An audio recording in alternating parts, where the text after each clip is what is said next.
भद्रं कर्णेभिः शृणुयाम देवा भद्रं पश्येमाशवीरजत्राः स्थिरैरङ्गैस्तुष्ट्वा स्वतनूभिः वशेम देवमितं यदायुः। ओम ओम। आज की जो उपनिषद है वो सांडिल्य उपनिषद है। ये उपनिषद अथर्ववेद से संबंध रखती है। इसमें योग विद्या का समग्र वर्णन महर्षि सांडिल्य और मुनि अथर्वा के प्रश्नोत्तर के रूप में प्रस्तुत हुआ है। इसमें अध्याय 3 है। तीनों अध्यायों में भिन्न भिन्न विद्या का विमोचन हुआ है। प्रथम अध्याय में योग के संबंधित बातें बताई गई है।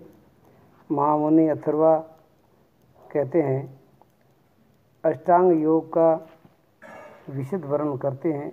यम नियम को 10-10 भागों में बताते हुए पतंजलि योग से इनका विशिष्टता सिद्ध कर देते हैं।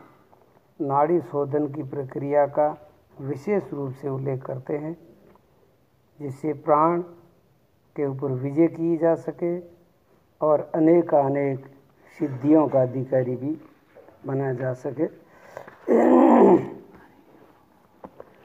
महर्षि सांडिल्य ने महामुनि अथर्वा से पूछते हैं कि हे मुनि, आत्म तत्व की प्राप्ति के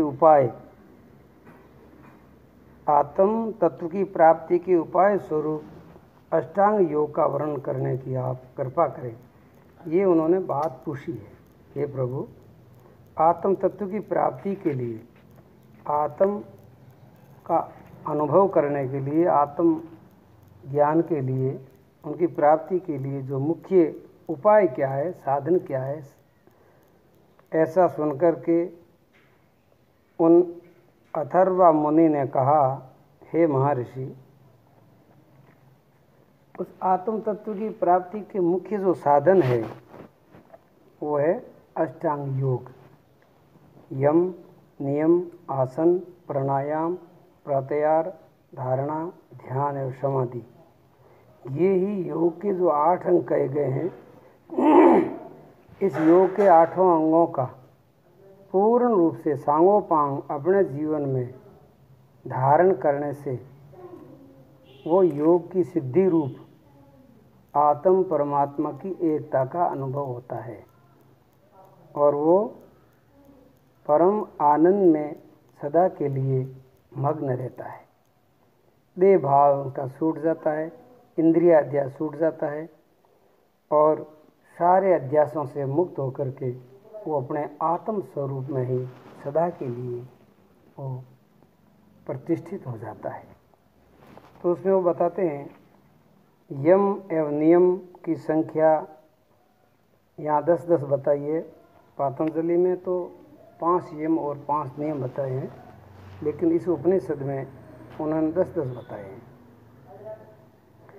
आसन वैसे तो कई प्रकार के हैं, लेकिन विशेष करके साधना के लिए ध्यान प्राणायाम में उपयोग में होने वाले जो साधन आसन है वो सिर्फ इसमें 8 प्रकार के बताए हैं। प्राणायाम की संख्या 3 प्रकार की बताई है, पूरक रेचक कुंभक के रूप में, और भी उनके थोड़े भेद हैं। भस्त्रिका है, नाड़ी शोधन है, ये जो अनुलोम विलोम है, ये प्राणायाम करने से उनके बाद में बताता है प्रत्याहार एवं धारणा। ये दोनों के 5-5 भेद बताए गए हैं।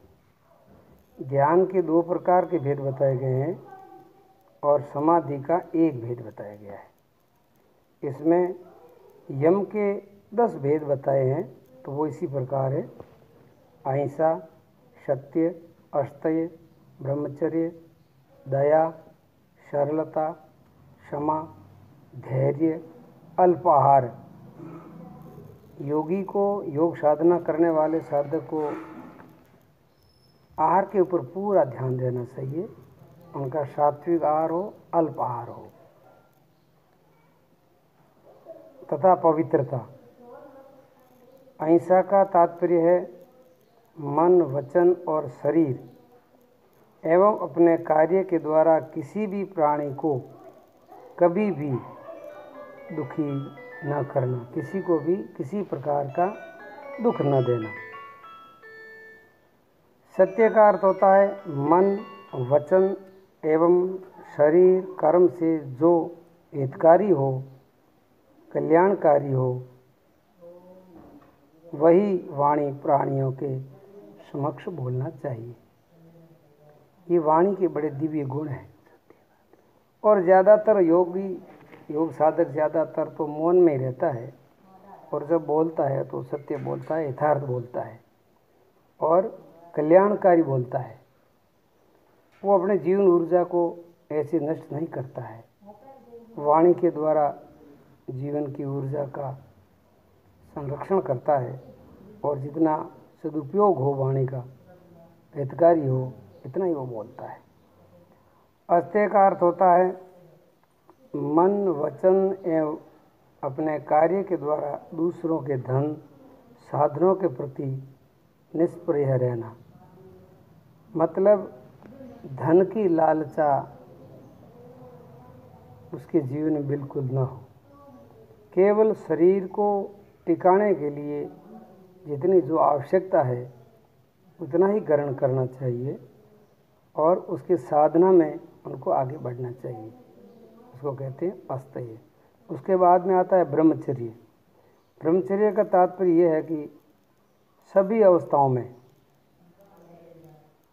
जीवन की सारी अवस्थाओं में, बाल्यावस्था, युवा अवस्था, वृद्ध अवस्था, ये शरीर की 3 अवस्थाएं हैं, और भी समय के अनुसार देश काल को ध्यान में रखते हुए मन, वचन, शरीर एवं कर्म के द्वारा सभी तरह के मिथुनों का परिपूर्ण रूप से त्याग।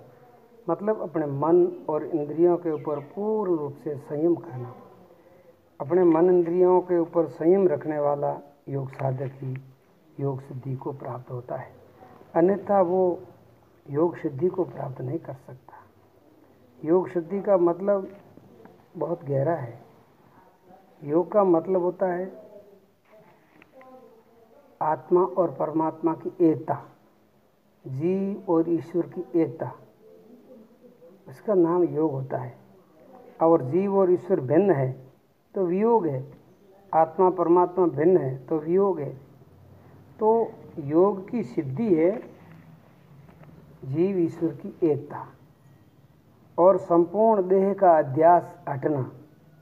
जैसे कि आप शरीर नहीं हो, आप चैतन्य हो, आप चैतन्य आत्मा हो, लेकिन अभी तक हम देह अध्यास में जीते हैं, शरीर के हिसाब से जीते हैं, मन और इंद्रियों के सहारे जीते हैं।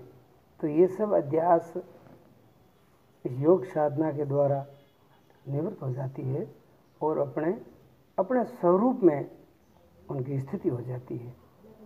तो ये बहुत ज़रूरी है कि इसमें ब्रह्मचर्य का होना अति आवश्यक है। ब्रह्मचर्य से सारी जीवन की ऊर्जा जो है वो एकत्रित रहती है, खंड खंड नहीं होती है। जीवन की ऊर्जा इंद्रियों के द्वारा, मन के द्वारा, संकल्प विकल्प के द्वारा, विचारों के द्वारा, बहिर्वृत्तियों के द्वारा हमारी जीवन ऊर्जा खंड खंड हो जाती है। तो अपने योग सिद्धि में बहुत बाधा पड़ जाती है, योग सिद्धि प्राप्ति नहीं होती। अब आगे आता है दया। दया का मतलब होता है सर्व प्राणियों पर सदैव अपना अनुग्रह बनाए रखना। हर प्राणियों के ऊपर अपनी दया हो, हर प्राणियों के ऊपर अपनी दया के माध्यम से उनका सहयोग हो। आर्जव का मन अर्थात मन होता है कि मन, वचन एवं शरीर कर्म से लोगों के द्वारा उचित अथवा अनुचित व्यवहार करने अथवा न करने पर भी समभाव बनाए रखना। ये आर्जव बहुत बड़ा साधन है।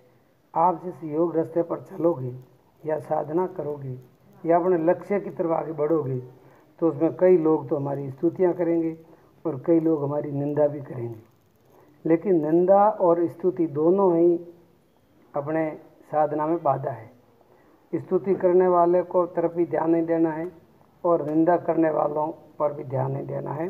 अपना ध्यान अपने लक्ष्य की ओर रखना है।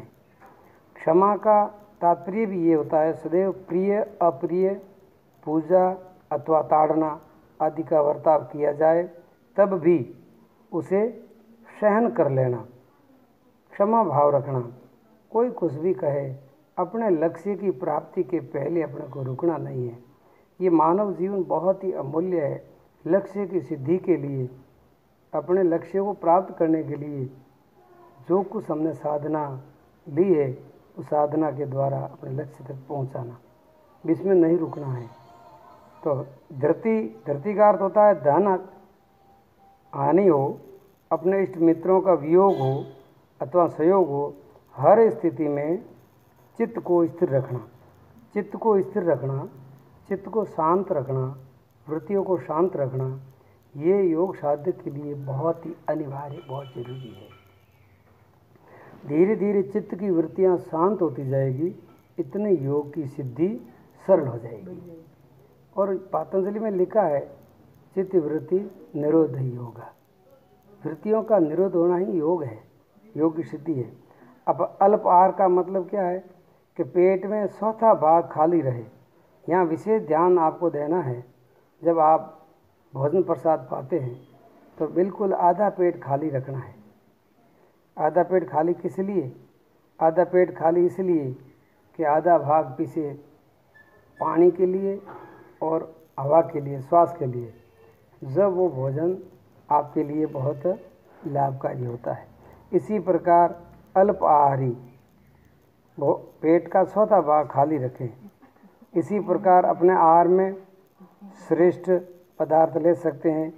दूध है, घी है, मधुर पदार्थ है, इनों का समावेश हो सकता है। ये सब सात्विकता में आता है। राजसी और भोजन, तामसी भोजन नहीं करना चाहिए। और अच्छा भोजन है लेकिन फुल पेट भर के कर लिया है तो वो भी तामसी हो जाता है। मित आहार, यथा आहार, मतलब योग की सिद्धि के लिए योग साधक को अपने आहार के ऊपर, अपने सोने जागने के ऊपर, अपनी दिनचर्या क्रिया के ऊपर विशेष रूप से ध्यान देना होता है। तो सोच का तात्पर्य होता है बाहर एवं भीतर दोनों प्रकार की शुद्धि का। तो मिट्टी तथा जल के द्वारा बाहर पवित्रता होती है, लेकिन मन की शुद्धि, अंतःकरण की शुद्धि, वो आंतरिक शुद्धि है। वो आंतरिक शुद्धि प्राणायाम से, प्रणव के जप से, भीतर की एकाग्रता से और ध्यान के द्वारा वो भीतर की शुद्धि होती है। और भीतर की शुद्धि में ही अध्यात्म विद्या का उदय होता है। जब भीतर की अंतःकरण की शुद्धि होगी, जब आपके भीतर अध्यात्म ऊर्जा जागृत होगी और अध्यात्म विद्या प्राप्त जागृत होगी, वो विद्या आपको जीव और ईश्वर को एक करा देगी, आपके लक्ष्य तक पहुंचा देगी। उस विद्या का हमारा लक्ष्य होना चाहिए। उसको चाहे ब्रह्म विद्या कहो, तत्व ज्ञान कहो, आत्मज्ञान कहो, सत्य विद्या कहो, पराविद्या कहो, ये पर्यायवाची है। उस विद्या के लिए ही हमको ये साधना करनी है। योग साधना से हमारे तन की शुद्धि होती है, अंतःकरण की शुद्धि होती है और आत्म शुद्धि होती है। बताते हैं हमारे जीवन में हमारे 3 शरीर है, स्थूल शरीर, सूक्ष्म शरीर और कारण शरीर। और तीनों शरीरों के 3 प्रकार की बीमारी लगी हुई, 3 प्रकार के रोग लगे हुए हैं, जिसको कहते हैं आदि, व्याधि, उपाधि। तो इन तीनों प्रकार की बीमारियों को मिटाने के लिए आपको विशेष करके 3 प्रकार के योग तो विशेष रूप से करने। जैसे योग के तो 8 अंग है, लेकिन उसमें आसन, प्राणायाम और ध्यान। आसनों के बाद में प्राणायाम, प्राणायाम के बाद में ध्यान अनिवार्य है। जैसे 1 घंटा आसन किया है तो कम से कम 2 घंटा आप प्राणायाम करें और 2 घंटा के बाद में 3 घंटा आप ध्यान करें। ये साधना आपको अति उत्तम साधना होगी और जब आपको पता चलेगा देह क्या है, आत्मा क्या है, ब्रह्म क्या है, जीव क्या है, ईश्वर क्या है, बंधन क्या है, मुक्ति क्या है, दृष्टा क्या वस्तु है, दृश्य क्या है, साक्षी क्या है, वो सारे तत्वों का अनुभव आपको उस विद्या से होगा। तो इन 3 साधन करने से आसनों के द्वारा लगभग शरीर के रोग मिट जाते हैं, प्राणायाम के द्वारा सूक्ष्म शरीर के जो रोग है, बीमारियां हैं, विकार है, वो सब खत्म हो जाते हैं, और आत्म ध्यान के द्वारा सारी जो अविद्या की जो उपाधि है तो मिट जाती है। आदि, व्याधि, उपाधि, इन 3 प्रकार के रोगों की निवृत्ति होते ही आपको ब्रह्म का साक्षात्कार हो जाता है, उस तत्व का साक्षात्कार हो जाता है, और आप इस धरती के ऊपर चलते फिरते चेतन पुरुष, जागृत पुरुष, ब्रह्म स्वरूप हो जाते हैं। इस बात को लक्ष्य में रख करके अपने को योग साधना करनी है। योग साधना उपनिषदों का ये रहस्य है। आज ये चांडिल्य उपनिषद का जो प्रथम अध्याय का प्रथम खंड यहाँ समाप्त हुआ है। अगर हो सके तो कल आगे की चर्चा कल करेंगे। आज यहाँ को विश्राम।